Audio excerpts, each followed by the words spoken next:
gravadas e logo depois elas vão ficar disponibilizadas na plataforma, que eu vou dar acesso para vocês já a partir de amanhã, tá?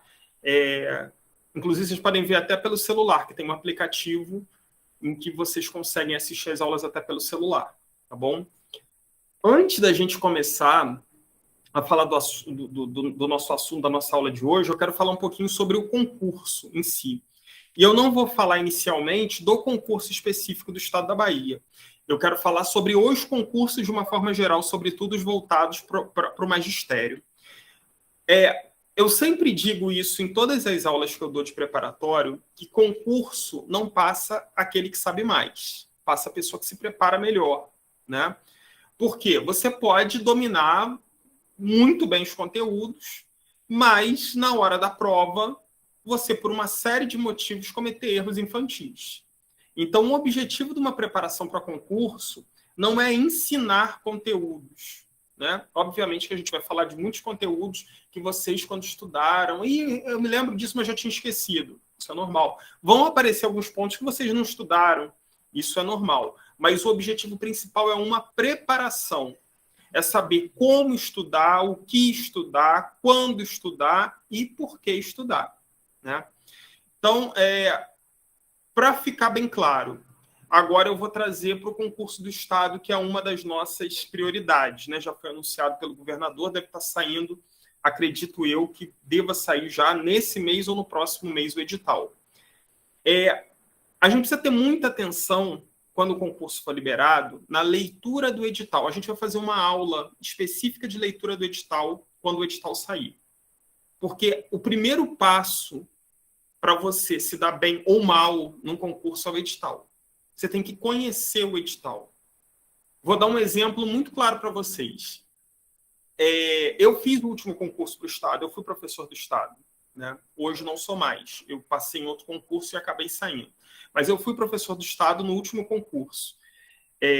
Passei matemática, além de ser pedagogo, eu sou também formado em matemática, e em letras também. Então, é um festival para tudo que é lá. Mas eu fiz para matemática. Passei na Parabéns. Eu não sei se é parabéns ou se coitada, né? Porque não, parabéns. Cabeça, mas parabéns.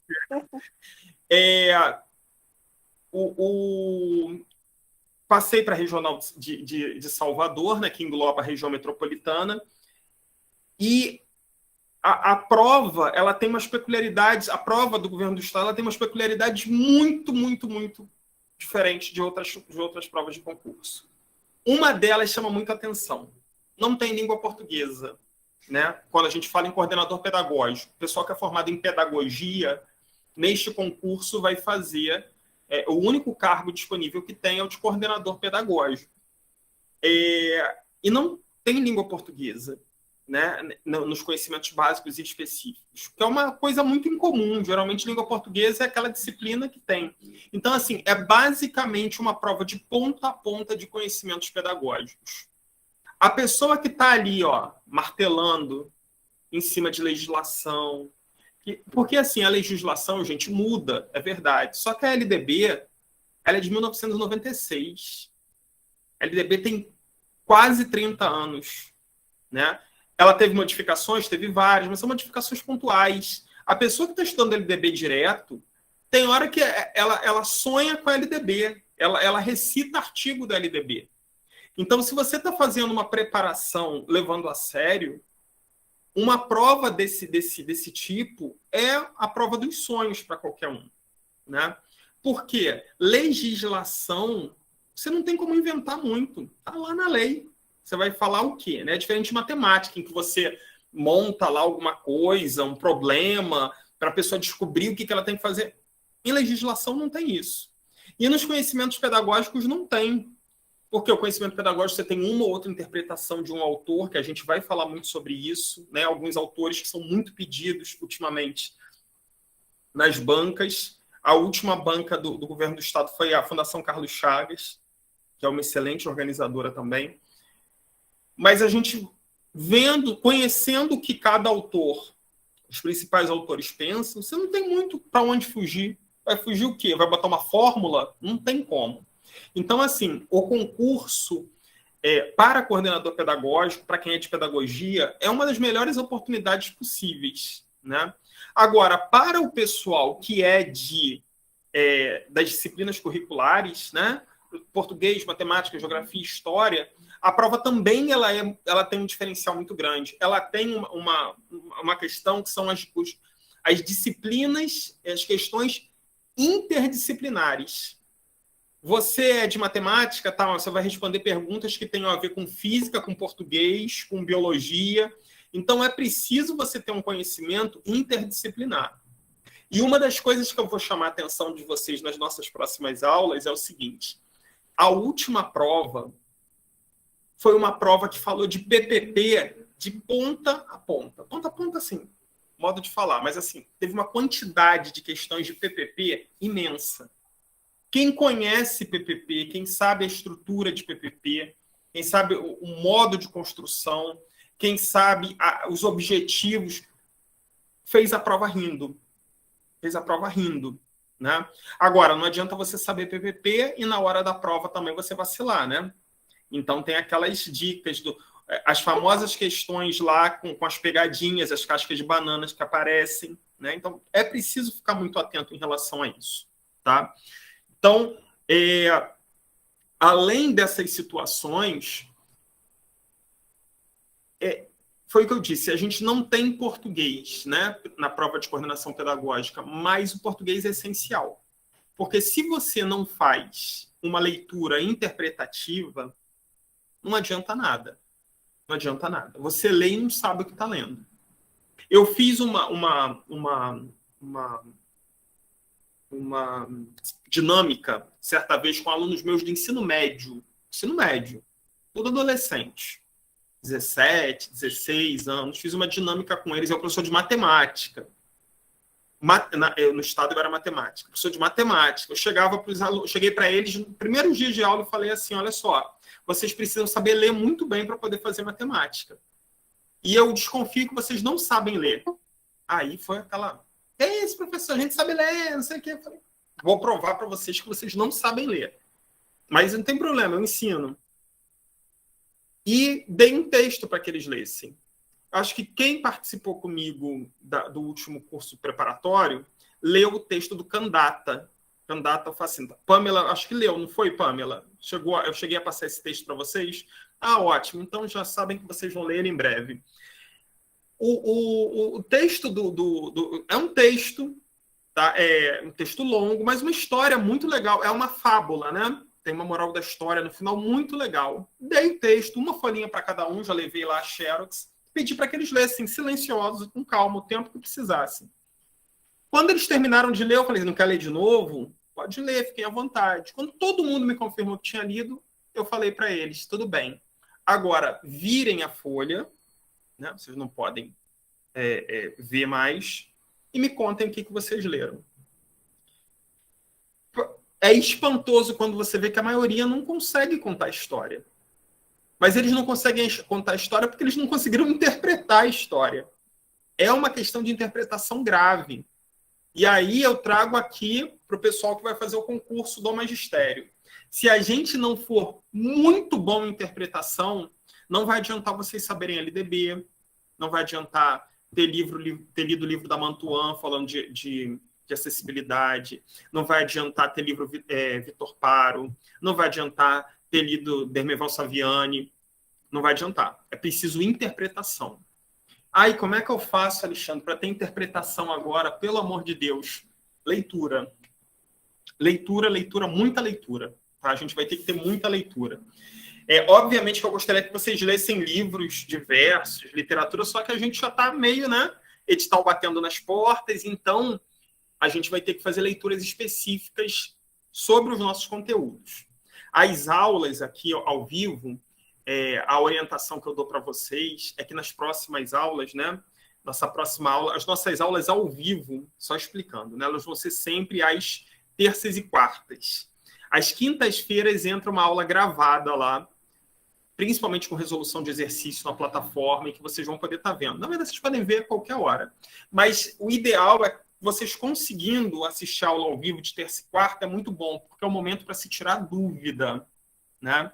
Eu sei que às vezes você fica, não, mas eu gosto de ficar ouvindo, anotando, tá, mas você também tem que tirar dúvida.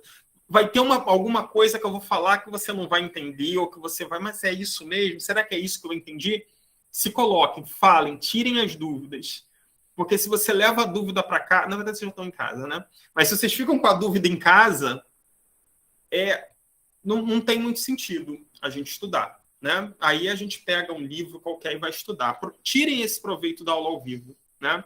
E a sua dúvida pode ser de um outro colega, ou então o outro colega viu essa dúvida e falou, calma, eu não tinha pensado nisso, quer dizer que é isso que acontece? Então, é assim que a gente consegue fazer as coisas caminharem, tá bom? Bom, vamos lá. Eu preparei hoje a gente vai começar hoje falando sobre legislação educacional. E eu preparei hoje uma aula que é o início do início do início do início, se a gente tiver que falar de legislação educacional no Brasil. Se eu perguntar para vocês assim, qual é a lei mais importante que tem no Brasil? A mais importante. O que vocês me responderiam? Podem abrir o microfone e falar. Quem não quiser, tiver com vergonha, pode escrever aí nos comentários. Fiquem à vontade. Mas qual, na concepção de vocês, é a lei mais importante que existe no Brasil? A Constituição Federal. Isso aí, Dez. A Constituição Federal é a mãe de todas as leis, né? Nada está acima da Constituição. Não existe nenhuma lei que esteja acima da Constituição.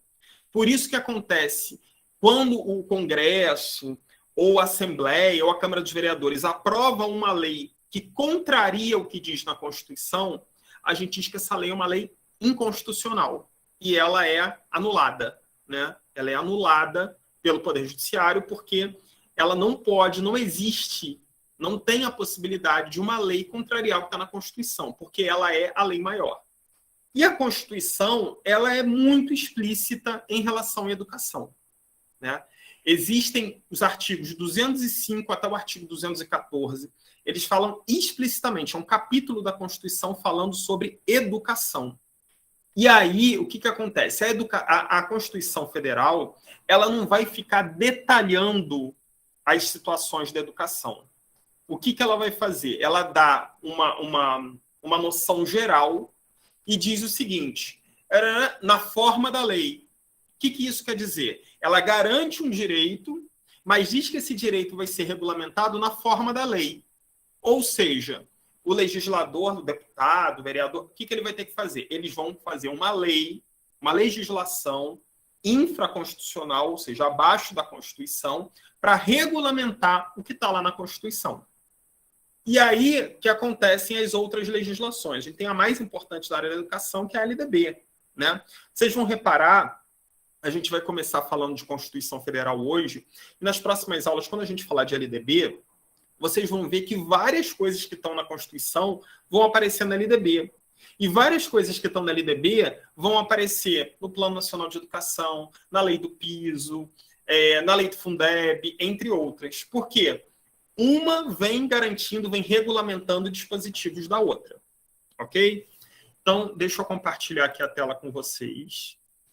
Só explicando. Ainda daqui a pouquinho, né, quando a gente estiver, no fim da aula, eu vou compartilhar o material escrito dessa aula. Então, tudo que a gente discutir aqui, essa apresentação também vai estar disponível, mas eu vou compartilhar com vocês o material escrito da aula. Claro que vocês tomaram as notas de vocês, mas ali vai ter tudo bonitinho, escrito direitinho, e as questões também. Questões de concurso já é relativo a isso, que depois, nas próximas aulas, a gente vai estar fazendo a correção delas. Mas aí vocês vão poder estar resolvendo essas questões antes da gente começar a correção, né? Que o ideal é vocês resolverem antes. Todo mundo já está vendo aí a apresentação da aula? Sim. Ótimo, então vamos lá. Bom, vamos falar da educação na Constituição Federal. Eu não vou ficar detalhando aqui, né, todo o percurso da Constituição Federal, mas antes de mais nada,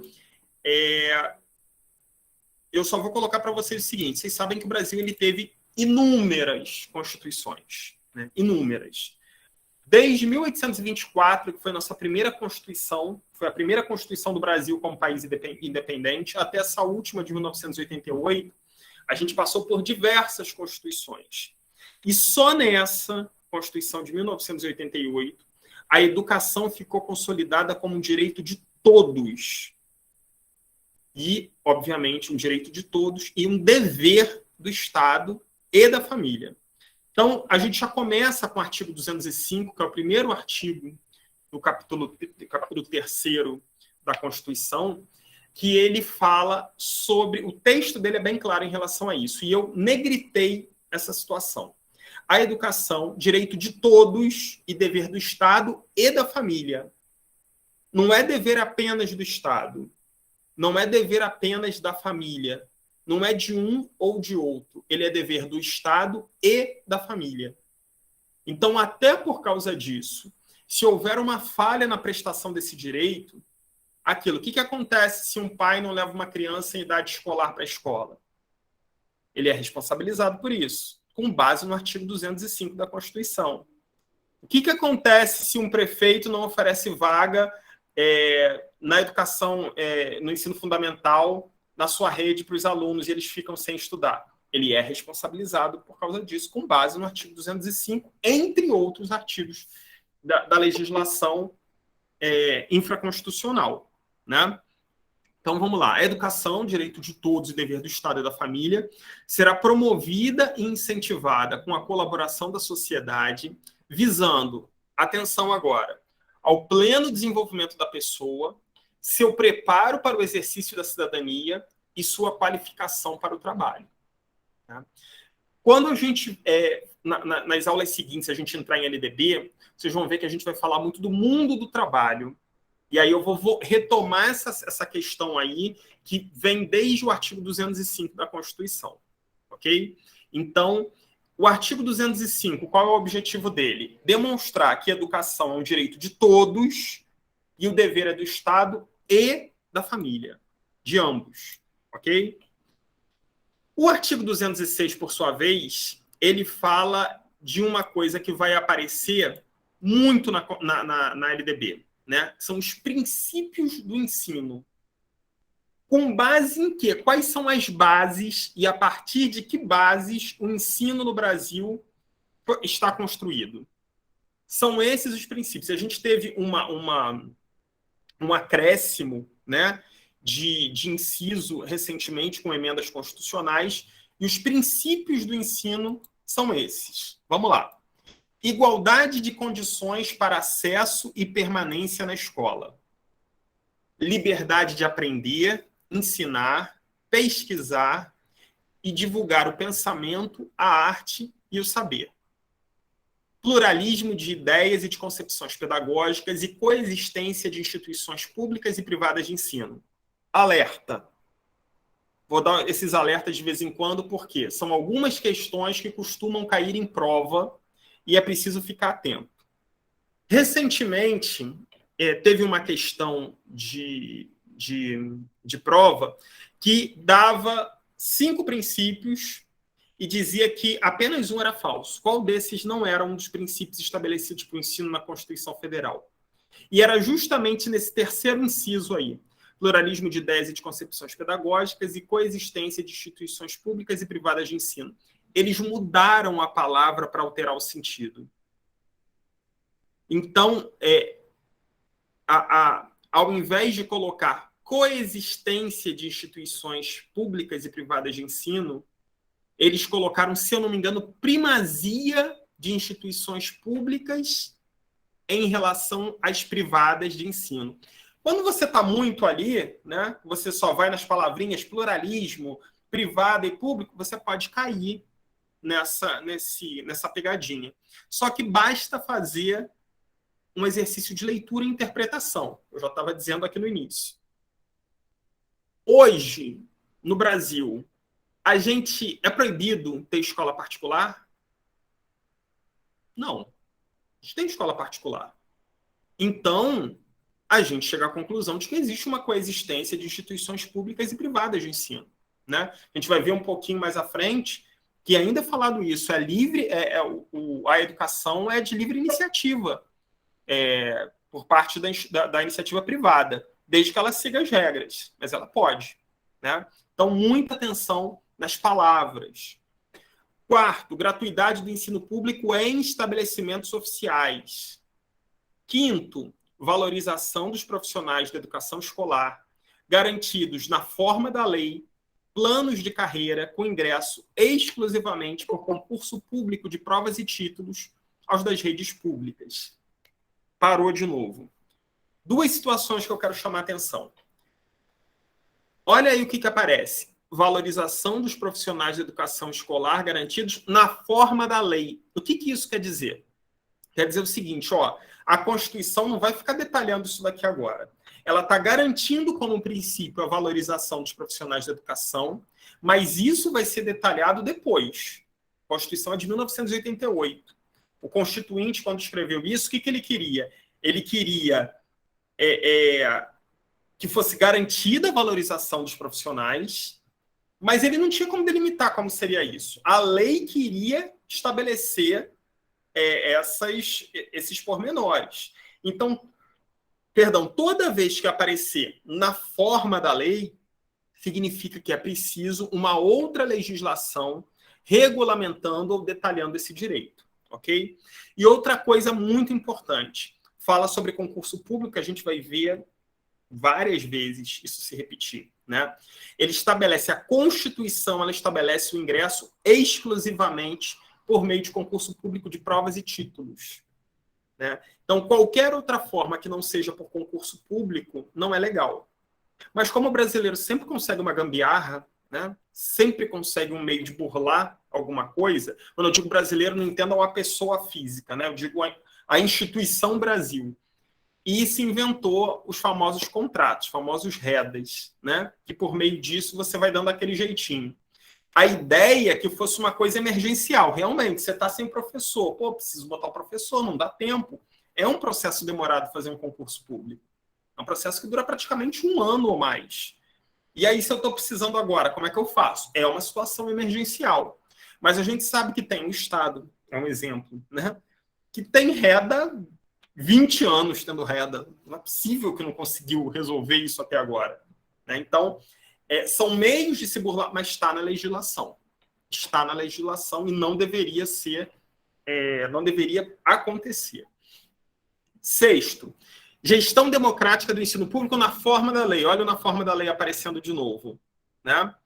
Isso quer dizer o quê? Aí a gente vai falar muito de gestão democrática do ensino público, porque a gente vai ter que falar muito de PPP para essa prova. E o PPP é um dos meios pelos quais se consolida a gestão democrática do ensino público, né? Aí eu vou fazer a pergunta de R$1 milhão. O PPP é uma das formas pelas quais se consolida a gestão democrática do ensino público. Qual é a outra? Foi questão de concurso isso. Inclusive, eu fiz esse concurso recentemente. Além do PPP, qual é a outra forma de estabelecer a gestão democrática do ensino público, que está na lei já, não está aqui, né? Porque foi regulamentado depois, aparece depois detalhado, mas está na LDB. A gestão democrática do ensino público ela é assegurada pelo PPP, pela construção do projeto político-pedagógico e pelo que mais? Alguém lembra? As eleições?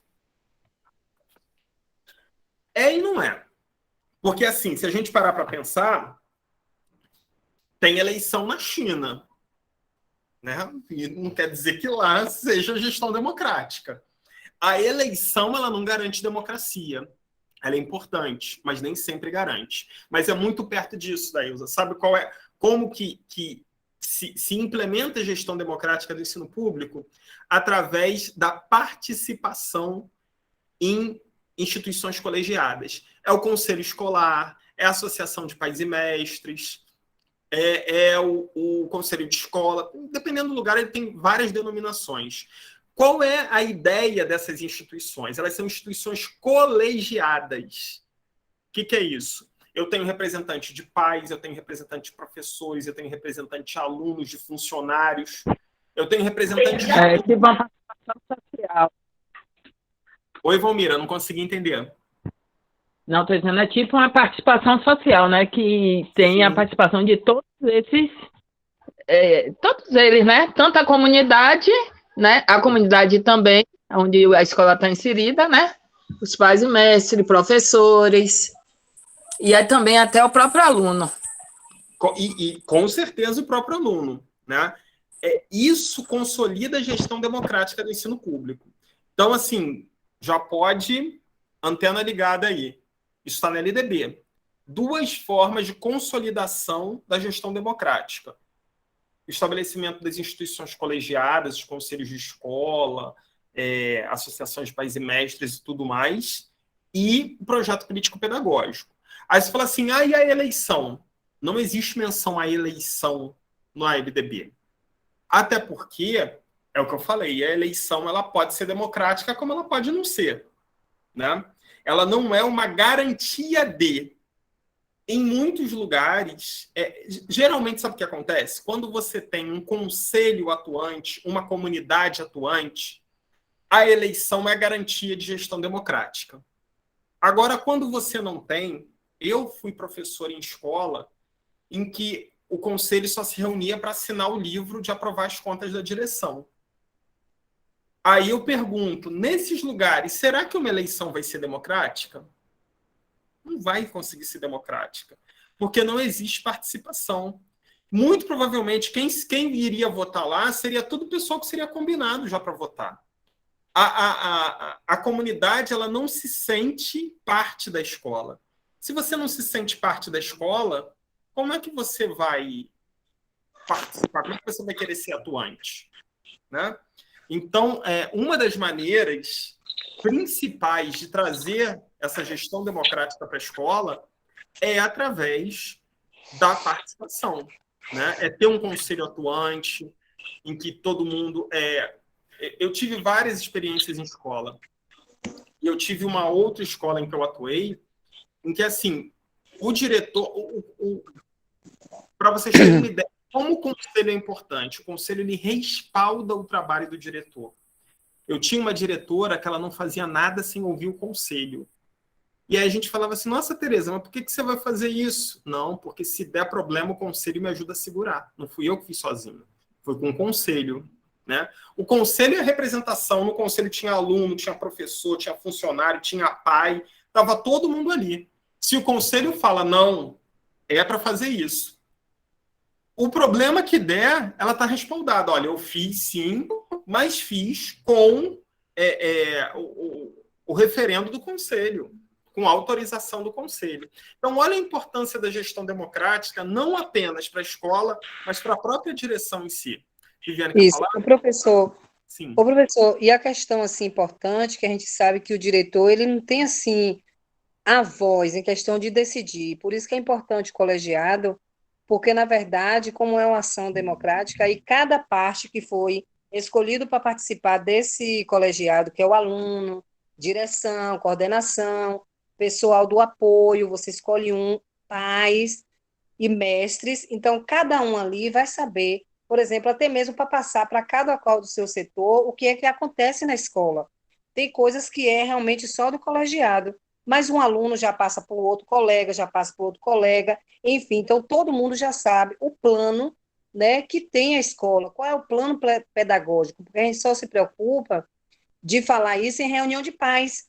Como é que vai trabalhar a parte pedagógica? O que é que vai trabalhar como projeto nas unidades, né? Projeto de leitura, seja projeto de matemática, enfim. Então, esse colegiado, na escola mesmo que eu trabalho, é muito importante, porque se tem essa prática desse colegiado, porque, assim, como aluno, mestres, direção, coordenação e o pessoal do apoio e pais já sabe realmente como é que está aquele ambiente do seu trabalho, do filho que estuda, né? Enfim. Então, é muito importante mesmo, como o senhor falou, em questão dessa diretora, que ela agia assim, porque no momento ali não é só ela que vai decidir. Se teve colegiado, é uma equipe, né? É um corpo da escola. Então, eu acho muito importante mesmo. E outra coisa que você falou, Viviane, que é muito importante, o fato de eu ter uma representação de um determinado grupo dentro do conselho, por exemplo, tem uma representação de pais dentro do conselho. A ideia é que esse pai represente os outros. E a partir do momento que eu represento, eu passo para os outros pais o que está acontecendo, né? Eu envolvo os outros pais também para aquilo. A mesma coisa com os alunos, a mesma coisa com os professores. Essa é a ideia de gestão democrática. Também porque se fosse só botar um lá e esse um decidir, não teria muita democracia aí. Não, é verdade. É preciso que haja esse envolvimento, né? E quanto mais esse envolvimento tiver, melhor, mais democrática será a gestão. É verdade. Certo. Bom, obrigada, professor. Nada. Obrigado você pela colaboração. Vamos lá. Outros princípios importantíssimos. Esse princípio 7º, eu gosto muito de falar dele porque é uma coisa totalmente vaga, né? Garantia de padrão de qualidade. Você fala assim, tá, legal, nossa, maravilha, padrão de qualidade. Mas o que é qualidade? O que é qualidade para mim pode não ser para você, né? Nossa, essa roupa é de boa qualidade, hein? Eu achei uma porcaria. Você pode ter achado de qualidade. Então, assim, é muito vago você falar garantia do padrão de qualidade, né? Então, um grande problema desse inciso, desse princípio, era justamente ele ser totalmente genérico, né? Por exemplo, eu vou falar para vocês o que eu entendo como qualidade na educação. Para mim é ter os insumos necessários, ter um laboratório bom na escola, ter uma sala de informática boa, uma biblioteca, as salas serem climatizadas, ter poucos alunos na sala, não ser uma sala hiperlotada, o professor receber bem, em dia. Tudo isso, para mim, são questões de padrão de qualidade. Só que a gente precisa elencar tudo isso, né? Dizer só assim, tem que garantir a qualidade. Mas como? Eu acho que qualidade seria ter no máximo 20 alunos. Aí o outro pode falar, não, 20 é pouco, tem que ser 30. Então, tudo é preciso ter isso.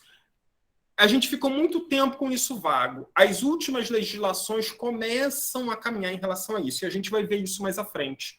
Quando a gente falar do novo Fundeb, quando a gente falar da lei do piso, a gente vai começar a ver desenrolar essa questão de garantia de padrão de qualidade, tá? Piso salarial profissional nacional para os profissionais da educação escolar pública, nos termos de lei federal. Essa lei já saiu, a lei do piso, né? Ela, inclusive, é uma das nossas aulas para a gente discutir incansavelmente ela, porque é uma lei que o pessoal escorrega bonito, né? A lei do piso, ela garante um piso salarial nacional, mas ela fala do famoso 2/3, que o pessoal fala de hora de planejamento, né? Só que não é hora de planejamento isso. E a gente vai falar sobre isso lá para esclarecer essas situações. E o último inciso, que é um inciso mais recente, foi incorporado recentemente, garantia do direito à educação e aprendizagem ao longo da vida. Isso é importante porque mostra o seguinte, a gente nunca está completo, a gente sempre vai estar aprendendo. Por mais que você estude até o último dia da sua vida, você vai estar aprendendo. A gente aprende ao longo da vida. A gente nunca deixa de aprender, né? E a Constituição, ela garante esse direito de você continuar aprendendo ao longo da vida. Ok? Vamos seguindo, então. Aí a gente Porque até mesmo, né, professor, até mesmo a aprendizagem ela é contínua, né? Ela não tem uma parada, né? Ela Sim. sempre está se Quanto renovando. mais a gente estuda, mais a gente precisa estudar. É verdade. Eu tinha um professor que falava que quanto mais a gente estuda, mais ignorante a gente é. Não quer dizer que por isso a gente não deve estudar. Ao contrário, a gente deve estudar ainda mais. Na verdade, quanto mais você estuda, mais você vê que você é ignorante, que você não sabe tudo, né? Geralmente, as pessoas que menos estudam são as pessoas que acham que sabem mais, né? E quando eu digo menos estudo, não é aquela pessoa que não tem estudo, mas é aquela pessoa que faz o feijão com arroz e acha que sabe tudo, né? É verdade. E a gente precisa se aprofundar sempre, e nunca a gente vai saber mais. Eu estudo sem parar, deve ter pelo menos uns... Se falar assim, na parte, né, da educação, já se vão uns 25 anos, e eu, cada vez que eu olho, eu falo, caramba, isso daqui eu não sabia. E a gente aprende, a gente reaprende a cada dia, né? É verdade, Então, essa é a importância. Bom, vamos falar do artigo 207, que ele é um artigo que fala sobre uma situação muito importante, que é a autonomia universitária. Eu vou ler aqui e depois eu vou fazer um breve comentário. As universidades gozam de autonomia didático-científica, administrativa e de gestão financeira e patrimonial, e obedecerão ao princípio de indissociabilidade entre ensino, pesquisa e extensão. É o tripé que sustenta a universidade. Ensino, pesquisa e extensão. Artigo 207 da Constituição. Tá? É facultado às universidades admitir professores técnicos e cientistas estrangeiros na forma da lei. O principal do artigo 207 é a autonomia didática, científica, administrativa, autonomia geral que tem a universidade. Né? A universidade ela não precisa da autorização de outros entes federativos para desenvolver suas atividades didáticas, financeiras, administrativas, não. Ela tem autonomia. Né? Então, até por causa disso, a gente, por mais que muitos governantes tentem interferir na universidade, eles não conseguem, a menos que eles coloquem um pau-mandado como reitor. Mas se não fizer isso, eles não conseguem, porque a universidade ela tem autonomia. Ela não precisa de autorização do governo para fazer nada. Né? Ela precisa ter o orçamento. Né? Mas dentro desse orçamento autorizado, ela tem autonomia, principalmente no que se refere à autonomia didática, científica, da pesquisa, da sua gestão financeira, de patrimônio e tudo mais. Okay? Não é muito foco do nosso concurso, né? Porque isso fala mais do ensino superior, mas é importante a gente saber também. Bom, vamos para o artigo 208. É um artigo muito importante. E esse artigo, então, a gente vai ver aqui toda hora na LDB, voltando. Porque, assim, o artigo 205, ele fala que é um dever, a educação é um dever do Estado. Né? Mas como é que esse dever vai ser garantido? Através de quê? E é o artigo 208 que estabelece várias situações que fazem com que esse dever seja cumprido. O primeiro inciso é aquele que a gente tem que escrever na parede de casa, principalmente na parede do quarto, que você já acorda e já dá de olho nele. Né? Mas você nem precisa que a gente isso daí... Sempre que o pessoal precisa decorar alguma coisa, olha, eu não sou de mandar ninguém decorar nada, mas isso daí tem que ser memorizado. Não pode esquecer nunca.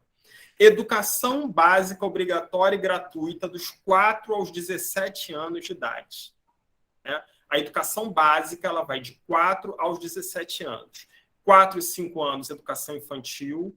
Dos 6 aos 14 anos, ensino fundamental. Dos 15 aos 17, ensino médio. Tá? Assegurado, inclusive, sua oferta gratuita para todos que a ela não tiveram acesso à idade própria. Ou seja, eu não tive a oportunidade de estudar quando eu era novo, mas eu tinha vontade, mas não tenho condição. Não é condição, não. É dever do Estado oferecer gratuitamente a oferta da educação básica, né? Seja no nível de ensino médio ou do ensino fundamental. Então, assim, educação infantil não? Obviamente não. Você não vai mandar uma pessoa de 40 anos fazer educação infantil, né? Mas o ensino fundamental e o ensino médio é dever do Estado assegurar de maneira gratuita. Segundo, progressiva universalização do ensino médio gratuito. Esse é um inciso que, assim, graças a Deus, hoje já não é tanto como era antigamente. Antigamente, não é nem tão antigamente assim. Década de 90 ainda, ensino médio era uma coisa... Eu me lembro que, na época em que eu fiz ensino médio, era assim, tinha vaga. Só que você tinha que correr porque tinha vaga de escola pública. Mas se você não corresse, a vaga podia acabar e você ficar sem. Porque ainda não era obrigação. Né? Tinha um ensino gratuito, mas você tinha que correr atrás, porque podia acabar a vaga. Hoje, não. Hoje é dever do Estado assegurar essa vaga. Okay? Atendimento educacional especializado aos portadores de deficiência, preferencialmente na rede regular de ensino. Tocou o sininho aí de alerta. Esse inciso terceiro é importantíssimo por causa de uma palavra: preferencialmente. Isso daí é o que faz o negócio mudar tudo. Né? Quando eu digo para vocês que o ensino, que a educação o atendimento educacional especializado aos portadores, na verdade, nem mais portadores de deficiência, né? Esse inciso já está defasado, o termo correto é pessoa com deficiência. Então, atendimento educacional especializado às pessoas com deficiência, ela deve ser feita preferencialmente na rede regular de ensino. Eu estou falando o seguinte, eu não estou dizendo que não pode ser feito numa escola especial ou numa classe especial. Mas eu estou falando que a preferência tem que ser na rede regular. Só se tiver questões muito específicas que façam com que seja melhor numa classe especial ou numa escola especial, que isso vai acontecer. Porque a lei é muito clara em falar que a preferência é na rede regular de ensino.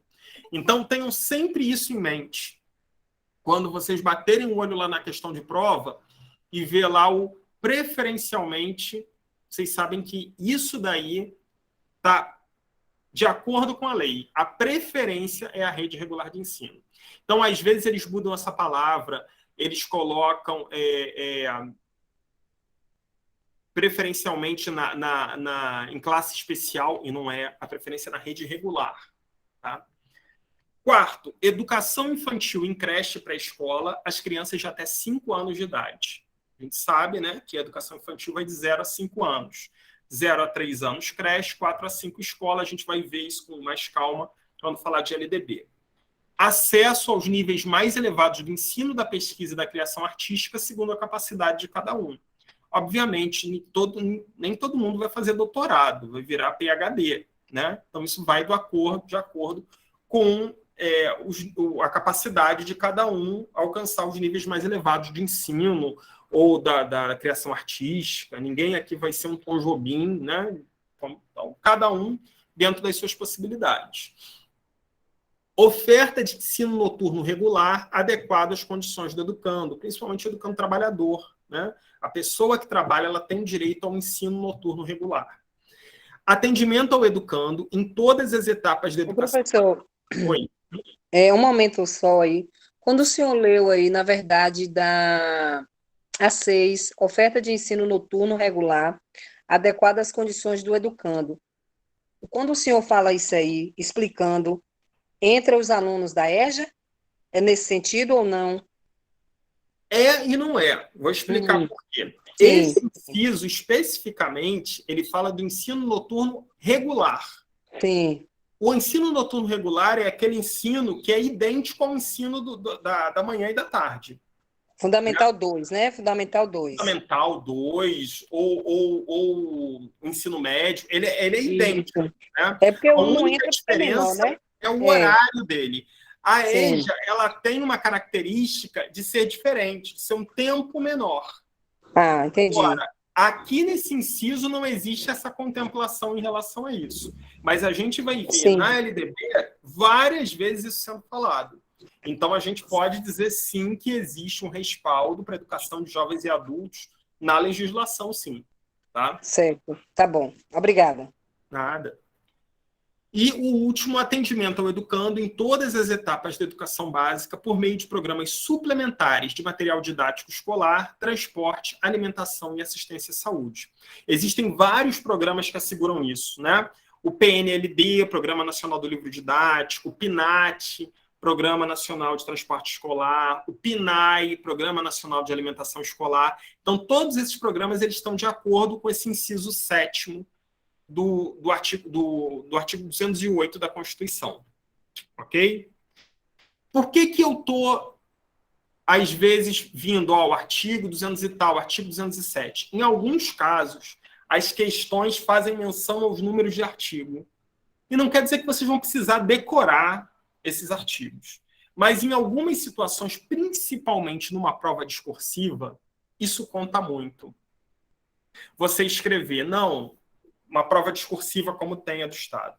E acho que a prova discursiva do Estado, geralmente, não é questão de redação, ela é questão de estudo de caso, em que você resolve algum problema relativo à dinâmica escolar.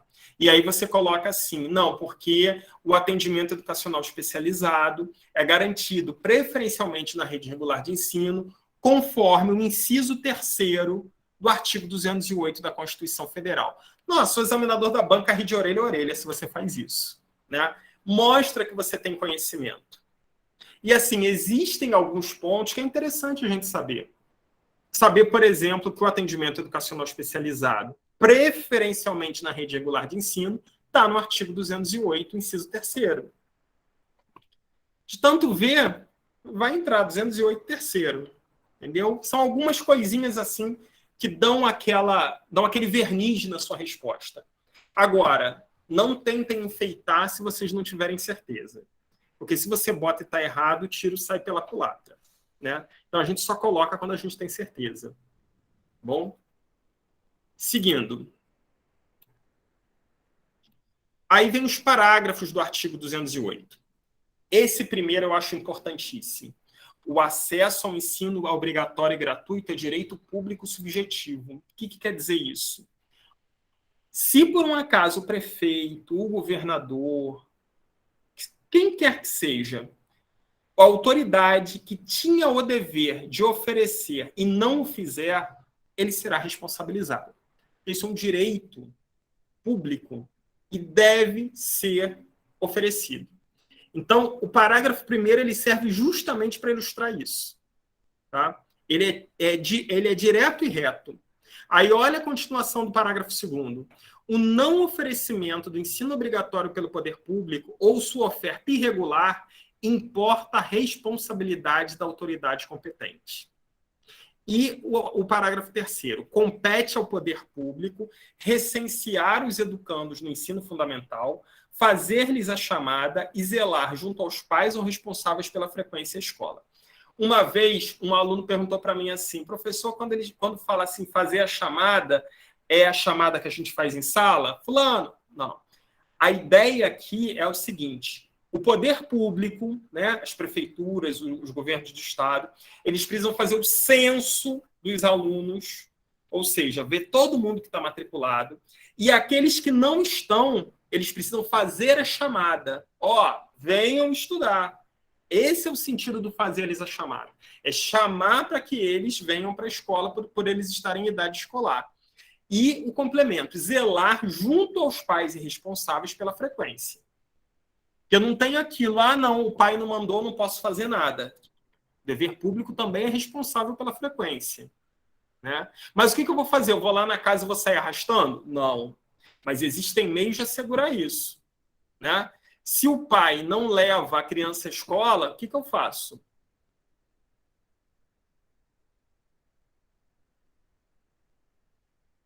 Se um pai não leva ou não matricula o seu filho em idade escolar, o que nós, enquanto escola, podemos fazer? Conselho tutelar. Perfeito. Primeira instância, conselho tutelar. Né? Claro que eu preciso chamar o pai antes, né? Conversar com o pai, registrar tudo. Sim. E se ainda assim ele resistir, conselho tutelar. É a primeira instância. Né? Se o conselho tutelar não fizer nada, Ministério Público. Né? E assim vai. Então, assim, se a escola não fizer isso, ela é tão responsável quanto. E ela vai responder junto com o pai. Então, olhem a importância disso. É verdade. Ô, professor, e até Sim. no momento que se achegue em questão de procurar o conselho tutelar, eu acredito que também a escola primeiro fez a sua parte, né? De procurar o seu zelo, de saber o Porque a escola porquê. só pode chamar o conselho tutelar, acionar o Isso, conselho tutelar, depois de fazer a parte dela. isso é verdade. Porque, na Primeira verdade, coisa que sim, o conselho tutelar vai fazer que não quando cabe à a escola também, escola, né? quando a escola chamar, acionar ele, o conselho tutelar vai fazer assim, tá, e o que vocês fizeram? É, isso Primeira mesmo. pergunta, o que vocês É. fizeram? Né? Porque é preciso, o conselho tutelar ele é uma instância, a primeira instância é a escola. Isso. Se a escola não conseguiu resolver, aí a gente aciona o conselho, mas a primeira instância é a escola. É verdade, porque quando a colega citou o conselho, eu entendo também que é importante e faz parte, na verdade, não pode deixar, né? Mas eu acredito também que o papel principal é a escola. Porque se Não, eu sim, estou eu digo na unidade quando, a pergunta escolar, é assim, quando a escola não consegue resolver. Aí a gente Então, aí, isso é verdade. automaticamente, né, o conselho tutelar, porque a gente sabe, como educadores, que primeiro quem resolve qualquer coisa entre aluno e o responsável na escola. Exatamente. É porque, na verdade, não é todas, e nem a gente precisa também citar em questão, porque também não importa. Mas, assim, porque tem vezes que, às vezes, acontece algo assim, que a escola, às vezes, não toma as providências devidas. Então, assim, vem alguém, fala que foi algo que aconteceu e tudo, mas a gente sabe que isso não é o dia a dia de cada unidade escolar. Mas, na verdade, Agora, tem que ter se essa a parceria, escola né? não faz, a escola é responsabilizada. Isso é Isso é verdade, muito importante. Então, assim, com certeza. principalmente nós que estamos aqui, que somos professores, é preciso saber o seguinte: se a escola não fizer, nós somos responsabilizados juntos. É verdade. Então, é muito importante que cada um faça a sua parte. E a escola precisa fazer a dela. Sim, sim. Bom, então vamos lá, vamos seguir para o artigo 209, que era aquilo que eu estava falando, né, da relação da iniciativa privada. Olha o que o artigo 209 fala.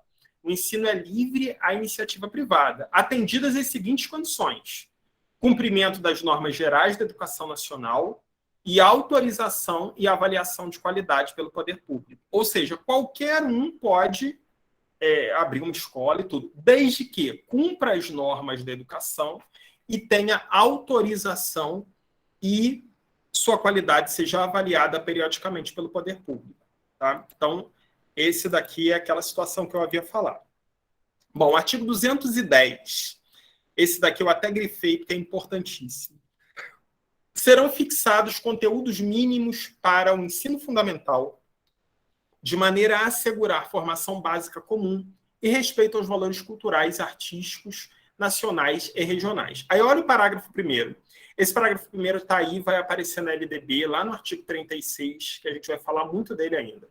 O ensino religioso de matrícula facultativa, eu botei em negrito, constituirá a disciplina dos horários normais das escolas públicas de ensino fundamental. O que isso quer dizer? O ensino religioso ele é de oferta obrigatória, mas de matrícula facultativa. O que quer dizer? A escola é obrigada a oferecer, mas o aluno só se matricula se quiser. Tá? Então é muito importante isso. A oferta é obrigatória e a matrícula é facultativa. E o ensino religioso ele tem que estar no horário normal das escolas públicas de ensino fundamental. Você não pode fazer assim, não, vou botar... Quem é da manhã vai vir fazer ensino religioso à tarde. Não pode. A lei não autoriza isso. É muito claro, tanto na Constituição quanto na LDB. Artigo 210, parágrafo 1º. Tá? Parágrafo 2º. O ensino fundamental regular será ministrado em língua portuguesa. Importante, questão de prova, tá? Esse parágrafo 2º. O ensino fundamental regular será ministrado em língua portuguesa, assegurada às comunidades indígenas também a utilização de suas línguas maternas e processos próprios de aprendizagem. Ou seja, a Constituição assegura às comunidades indígenas o uso da língua materna. Então, em muitas dessas escolas, o ensino é bilíngue. Se ensina a língua própria da comunidade com a língua portuguesa. Então, a Constituição ela assegura isso às comunidades indígenas. Tá bom? Isso é importante, já caiu em prova também. Se a gente... A questão é aquilo que eu falei, gente. Caiu em prova, por quê? Porque a prova, a LDB, ela tem um tamanho, ela não é infinita, ela não vai crescendo. Então, os assuntos se repetem, tá? Bom, o artigo 211, eu quero chamar a atenção de vocês, porque ele fala sobre o regime de colaboração. A gente vai falar muito do regime de colaboração em LDB. Resumindo, o que é um regime de colaboração? União, estados e municípios, eles têm as suas responsabilidades. Cada um, a Constituição e a LDB, ela é bem clara no que cada um deve fazer. Só que o fato de haver essa divisão de responsabilidades não exime um ou outro ente de não ajudar num caso de necessidade. Por exemplo, a Constituição diz que o ensino fundamental é de responsabilidade dos municípios. Aí, o município é muito pequeno, não tem condição de atender todo o ensino fundamental. Aí chega para o Estado, não consigo. Aí o Estado fala, não tem nada a ver com isso, se vira. Não pode. Essa é a base do regime de colaboração. O município é responsável por isso. Não tem o dinheiro, realmente não tem, então o Estado e a União vão ter que ajudar. Não é, eu ajudo se eu quero. Não. Tem que ajudar. Sabe por quê? Porque é um direito público subjetivo. A população ela não pode ser prejudicada por causa disso. Então, se um não aceita, né? Se um não tem condições, não tem possibilidade de haver essa recusa. Valmira colocou que o formulário não está aceitando, né? Estava fechado, Valmira, abri agora. Vou até postar novamente, tá? Se o pessoal marcar a frequência lá. Bom, então, voltando aqui, vamos ver alguns pontos aqui do regime de colaboração. A União, os Estados, o Distrito Federal e os municípios organizarão em regime de colaboração seus sistemas de ensino.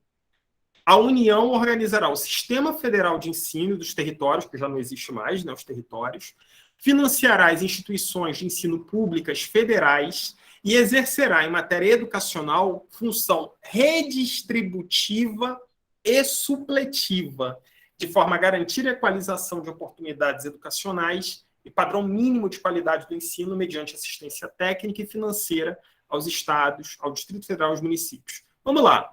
Função redistributiva e supletiva. O que é a função redistributiva? Os impostos são todos enviados para a União, né? A gente paga o imposto, vai tudo lá para a União. A União, com esse dinheiro, ela redistribui de acordo com as necessidades, né? Quem precisa de mais, recebe mais. Quem precisa de menos, recebe menos. Essa é a ideia da função redistributiva. Tá? E a função supletiva. O que é a função supletiva? É suplementar, né? É completar o que falta. Então, se determinado estado, pela divisão dos recursos, ele fica com uma determinada quantidade de dinheiro que não é suficiente para manter todo o seu sistema, a União ela usa da sua função supletiva para poder encaminhar mais dinheiro, mais recursos, mais assistência para esse ente federado. Tá? Então, isso é o regime de colaboração. Um ajuda o outro. Ok? Segundo, os municípios atuarão prioritariamente no ensino fundamental e na educação infantil. Prioritariamente. Artigo 3º. Os estados e o Distrito Federal atuarão prioritariamente no ensino fundamental e médio. Vocês vão ver lá na LDB que isso daí é detalhado. Né? Aqui a Constituição fala assim, ó, prioridades são esses, mas ela não estabelece quem fica com o que e como. Né? A LDB não, a LDB ela começa a destrinchar isso daí. Parágrafo 4º. Na organização dos seus sistemas de ensino, a União, os Estados, o Distrito Federal e os municípios definirão formas de colaboração, de forma a assegurar a universalização, a qualidade e a equidade do ensino obrigatório. A gente vai falar muito dessa questão de equidade quando a gente falar de Base Nacional Comum Curricular, que é a base da base, né? A política de equidade. A educação básica pública atenderá prioritariamente ao ensino regular. A União, os Estados, o Distrito Federal e os municípios exercerão ação redistributiva em relação às suas escolas. Olha que legal. A União exerce a função redistributiva, a União, os Estados e os municípios exercem essa função redistributiva, ou seja, elas recebem o recurso e, de acordo com as especificidades de cada um, ela redistribui esses recursos. Escola que precisa mais, eu dou mais dinheiro. A que não precisa tanto, eu dou menos. Essa é a ideia da função redistributiva. Tá? E o padrão mínimo de qualidade de que trata o parágrafo 1º deste artigo considerará as condições adequadas de oferta e terá como referência o custo aluno-qualidade. pactuados em regime de colaboração na forma disposta em lei complementar, conforme o parágrafo único do artigo 23 dessa Constituição. A gente vai falar de custo aluno qualidade quando a gente falar da regulamentação do Fundeb, tá? Percebam que a Constituição joga a conversa no ar e isso depois, nas leis, isso vai sendo detalhado, ok? Artigo 212, eu digo que esse é um dos mais importantes artigos para quem faz concurso. Olha o tamanho do número que eu botei, para ninguém dizer esqueci. A União aplicará anualmente nunca menos de 18, e os estados, o Distrito Federal e os municípios, 25%, no mínimo, da receita resultante de impostos, compreendida proveniente de transferências na manutenção e desenvolvimento do ensino. O que quer dizer isso? União, mínimo 18%. Estados e municípios, mínimo 25%, são aplicados no desenvolvimento, na manutenção e no desenvolvimento da educação. O gestor que aplica menos que isso, ele incorre em improbidade. Ele pode ser responsabilizado.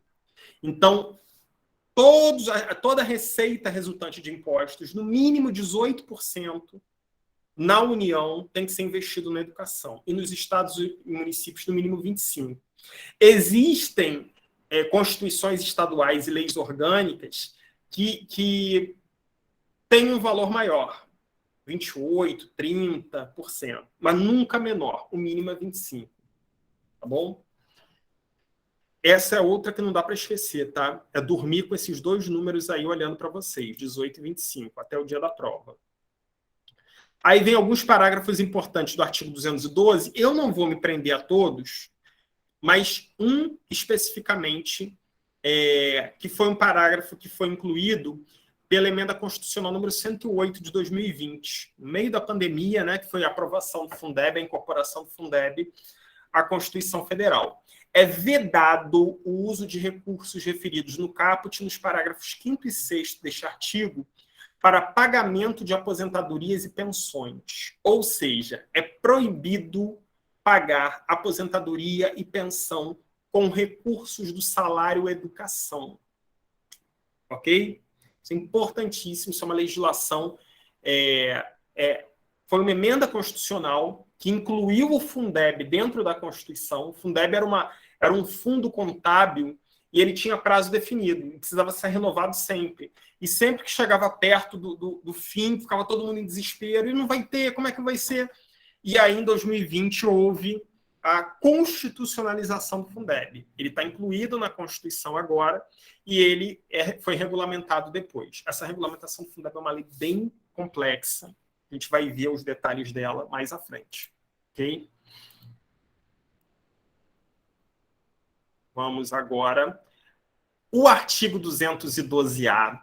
Você fala assim, 212-A, por que não 213? É porque esse artigo aqui ele foi inserido após a Constituição, né? Após a promulgação. Esse artigo ele foi criado a partir da Emenda Constitucional 108, a emenda do Fundeb. Não bastava apenas um parágrafo ou um inciso, era preciso um artigo. Tá? Eu não vou falar extensivamente dele, porque a gente vai ver a regulamentação dele na lei do Fundeb mais à frente. Mas uma coisa que eu quero chamar a atenção de vocês é o seguinte, duas, na verdade. Olha o inciso primeiro.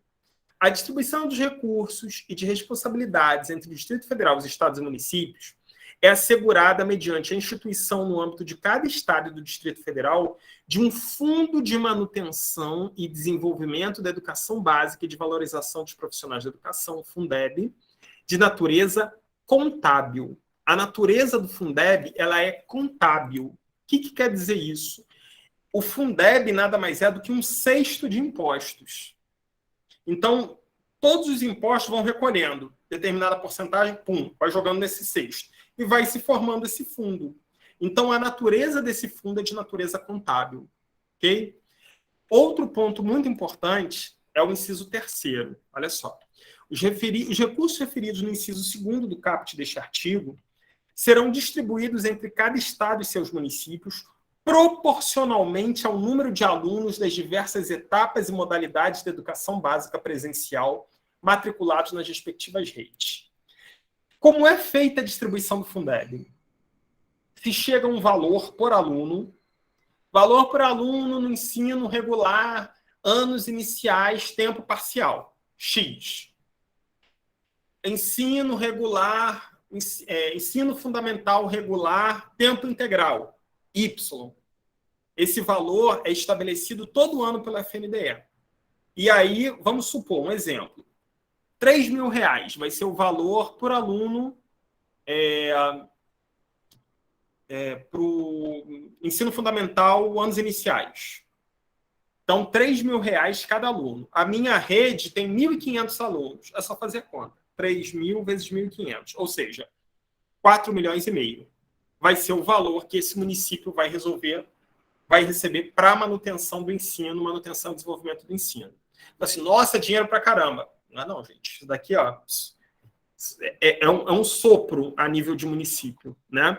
Então, essa é a ideia do Fundeb. A distribuição ela é proporcional ao número de alunos em cada etapa de ensino matriculado. Os valores variam, tá? Eu não vou entrar com detalhes na complementação da União de 23%, porque isso foi regulamentado na lei do Fundeb, que a gente vai ver mais à frente. Mas, se vocês já quiserem adiantar, né, no material escrito, que eu já vou passar aqui para vocês daqui a pouquinho, vai ter lá detalhadamente isso, tá? Esse é um artigo bem extenso, o artigo 212A, porque ele regulamentou o Fundeb. E ele regulamenta, só que em alguns pontos ele especifica, e a última que eu coloco lá para vocês, ó, será destinada à educação infantil a proporção de 50% dos recursos globais a que se refere à linha B do inciso 5º do caput deste artigo, nos termos da lei. Então, várias situações aqui da regulamentação vão estar nos termos da lei, na forma da lei, ou seja, existe uma lei regulamentadora para isso, tá? Agora, uma coisa que eu quero chamar muita atenção é o seguinte, é o inciso 11º, ou inciso 11, né? Proporção não inferior a 70% de cada fundo, referido no inciso 1º do caput deste artigo, excluídos os recursos de que trata a linha C do inciso 5º do caput deste artigo, será destinado ao pagamento dos profissionais da educação básica em efetivo exercício. Explicando. O município tal recebeu, o estado tal recebeu 10 milhões de Fundeb. Pelo menos 70% desse valor precisa ser empregado para o pagamento dos profissionais da educação básica em efetivo exercício. Então, 70% de 10 milhões dá 7 milhões. 7 milhões precisam ir para pagamento dos profissionais de educação em efetivo exercício. Tá? Não pode ser para pagar pensão e aposentadoria. Em efetivo exercício. Isso foi uma modificação da emenda 108, porque antigamente era 60% e não fazia referência a efetivo exercício.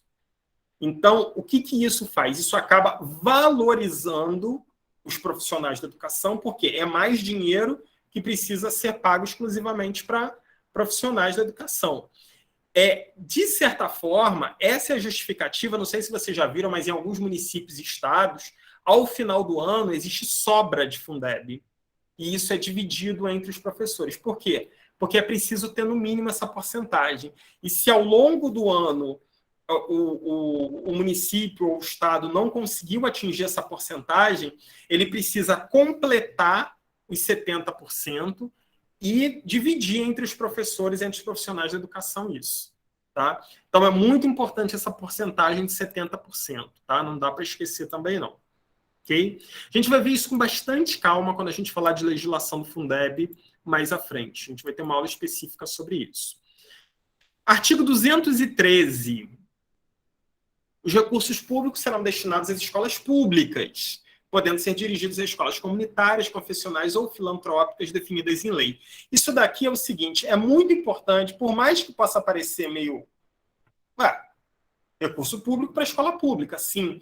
Só que se a gente não coloca isso, daqui a pouco tem recurso público indo para a escola particular, que é a do deputado Joãozinho da Silva. né? A gente sabe como é que funciona no nosso país. Então, a ideia de colocar isso, ó, recurso público é para a escola pública, é justamente para isso. Para que a gente não tenha uma transferência do público para o privado. Tá? Então, esse é o foco do artigo 213. E o artigo 214 é um artigo muito importante. O artigo 214 é o artigo que fala do Plano Nacional de Educação.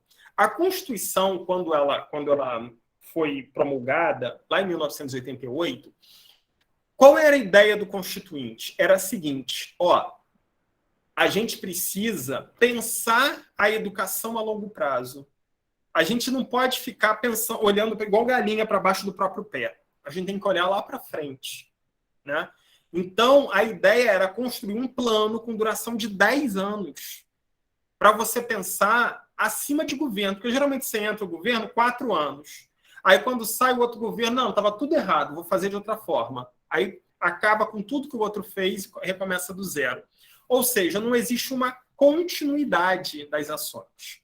Então, a ideia de você ter um plano nacional de educação era você planejar a longo prazo a educação. Né? Então, isso foi previsto na Constituição, para que a cada 10 anos a gente tivesse um plano nacional de educação. Mas como o Brasil é meio, né, um pouquinho complicado, a gente penou muito para conseguir esses planos. Né? O último plano a gente atrasou quase 5 anos, e do jeito que a coisa está caminhando, eu não sei quanto o próximo plano, porque o plano atual ele vigora até 2024, e a gente já está em 2022. As conferências já eram para estar acontecendo de avaliação do atual PNE e de construção do próximo. Vamos torcer, né, para que as coisas melhorem. Então, olha só, a lei estabelecerá o Plano Nacional de Educação de duração decenal, ou seja, 10 anos, com o objetivo de articular o Sistema Nacional de Educação em regime de colaboração e definir diretrizes, objetivos, metas e estratégias de implementação para assegurar a manutenção e desenvolvimento do ensino em seus diversos níveis, etapas e modalidades, por meio de ações integradas dos poderes públicos, das diferentes esferas federativas que conduzam à erradicação do analfabetismo, universalização do atendimento escolar, melhoria da qualidade do ensino, formação para o trabalho, promoção humanística, científica e tecnológica do país e estabelecimento de meta de aplicação de recursos públicos em educação como proporção do produto interno bruto. Nós tivemos o nosso atual PNE, a Lei 13.005, que a gente vai ver mais à frente, inclusive o Plano Estadual de Educação da Bahia também a gente vai ver, mas o atual PNL fala tudo disso. O grande problema é que ele é um plano lindo, só que ele não está sendo colocado em prática, infelizmente. Né? Ele não está sendo, acho que dificilmente nós vamos conseguir bater 50% das metas. Está muito complicado, realmente. E aí fica difícil, né? Você tem um plano que dura 10 anos, mas ele não é executado. Enfim. Bom, gente, ficou alguma dúvida? Esses são os artigos, tá? Do 205 até o 214 da Constituição. Percebam que é muito enxuto. Você fala, só tem isso? Só tem isso. Por quê? Porque vai ser definido e vai ser detalhado nas demais legislações, sobretudo na Lei de Diretrizes e Bases da Educação Nacional. Né? E aí sim a gente vai ver isso muito mais detalhado lá. Ok? Bom, eu trouxe uma questão de prova aqui, que eu vou deixar aqui para ver se vocês conseguem me responder. Vou dar 2 minutinhos para vocês lerem e me dizerem a resposta. Vamos lá.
esqueci, estava falando com o microfone desligado.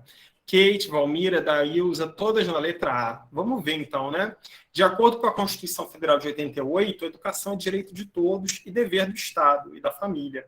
Esse caráter de direito público subjetivo da educação é violado quando, aí vocês marcaram a letra A, os municípios não atendem às necessidades locais de ensino fundamental para a população em idade escolar. Perfeito. Por quê? A gente sabe que é dever do município oferecer um ensino fundamental. Se o município não atende, ele está violando esse direito da população, né? Agora, por que as outras estão erradas? Vamos ver. A União não oferta vagas suficientes para o ensino superior. O ensino superior não é obrigatório, né? Então, o que seriam vagas suficientes? Vaga para todo mundo? A Constituição não fala isso, né? Então, a letra B não é. Os estados não promovem ações de formação profissional de acordo com as necessidades de sua jurisdição. Olha, a formação profissional é muito importante, mas a Constituição ela não fala disso como um direito público subjetivo, né? É importante, mas deixar de fazer isso não responsabiliza o gestor. Um adolescente de 15 anos de idade é submetido à situação de menor aprendiz, trabalhando para ajudar na renda familiar. A legislação ela autoriza os menores de 15 anos a trabalhar com menores aprendizes. Não tem nada de ilegal nisso. E letra E, estados e municípios não conseguem ofertar vagas de educação infantil para atender a população de 0 a 5 anos de idade. Só que a educação infantil de 0 a 5 ela não é obrigatória, né? De 4 a 5 é obrigatória, mas de 0 a 5 não é. Então, o gestor ele também não ele não viola o direito e não está sujeito a crime, né? Então, a opção correta aí seria a letra A, ok? A opção correta, a letra A. Bom, gente, ficou alguma dúvida em relação aos que a gente conversou hoje? Alguma pergunta, algum comentário? Não? Bom, não. Pelo menos da minha parte, não. Então, explicar para vocês. Eu ia mandar para vocês aqui agora o material escrito. Eu ia mandar 2 materiais. Eu ia mandar o material escrito da aula e os exercícios. Só que eu não sei, eu tô levando uma surra aqui do Google Meet, porque antes apareceria aquele grampinho, né? Aquele grampinho que era para anexar, e ele não está aparecendo aqui. Então, vou fazer o seguinte, eu vou encaminhar esse material lá no nosso grupo de WhatsApp do preparatório. Tá? O pessoal que é matriculado está lá, ótimo, já vai receber agora. Quem não é matriculado, está assistindo a aula apenas como convidado, não tem problema. Pode me chamar pelo WhatsApp, que eu mando para vocês também. Tá? Que é o material da aula e os exercícios. Não vou mandar o gabarito hoje, que é para vocês não ficarem na tentação. O gabarito eu mando mais à frente. Tá?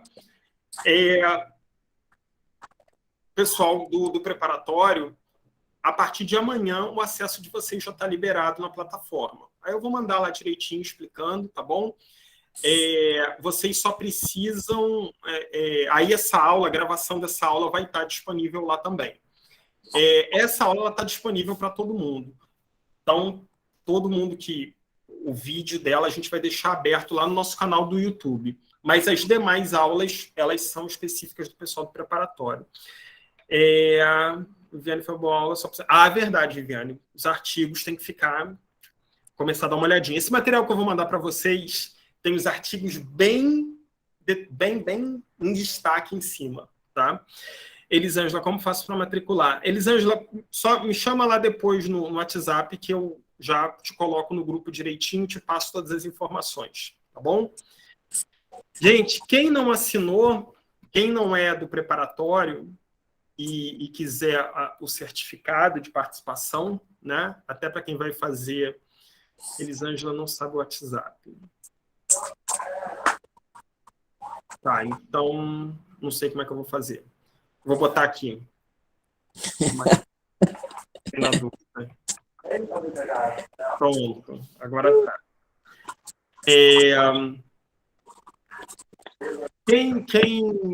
Eu vou mandar o material, você vai falar. Eu vou mandar o material para vocês, vou mandar as atividades e a frequência. Quem não é aluno do preparatório, está assistindo só como convidado, não deixa de assinar, não, porque aí a gente encaminha para vocês o certificado de participação, tá bom? Tá bom. E lembrem lá, eu não tenho material, não sou do preparatório, mas eu quero material, me chama lá que eu mando para vocês daqui a pouquinho, tá bom? Pessoal, muito obrigado pela participação de vocês. Amanhã a gente tem a liberação da aula gravada, que vai estar lá na plataforma, né? E terça-feira que vem a gente vai. A aula vai ficar gravada. Sim. A aula vai ficar gravada. Ela fica no YouTube, né? Se vocês seguirem lá o YouTube da Gestar Salvador, vocês vão ver lá essa aula e várias outras, né? 71, DDD 71. Essa aula e várias outras estão lá disponíveis no nosso YouTube. Agora, também, se você quiser, é só me pedir lá pelo WhatsApp. Provavelmente ela só vai estar disponível amanhã, tá? A gravação dela. A gente precisa baixar, editar tudo direitinho. Mas amanhã ela já está disponível. Para quem é do preparatório, vai estar lá na plataforma de vocês. E para quem não é só me pedir. Manda aí o link que eu mando para vocês. Tá bom? Pessoal, boa noite, bom descanso para vocês, que a gente ainda está no meio de semana, amanhã ainda é dia de trabalho. Então, boa noite, bom descanso, bons estudos e até a próxima. Terça-feira que vem, ao vivo. Tchau, gente. Tchau.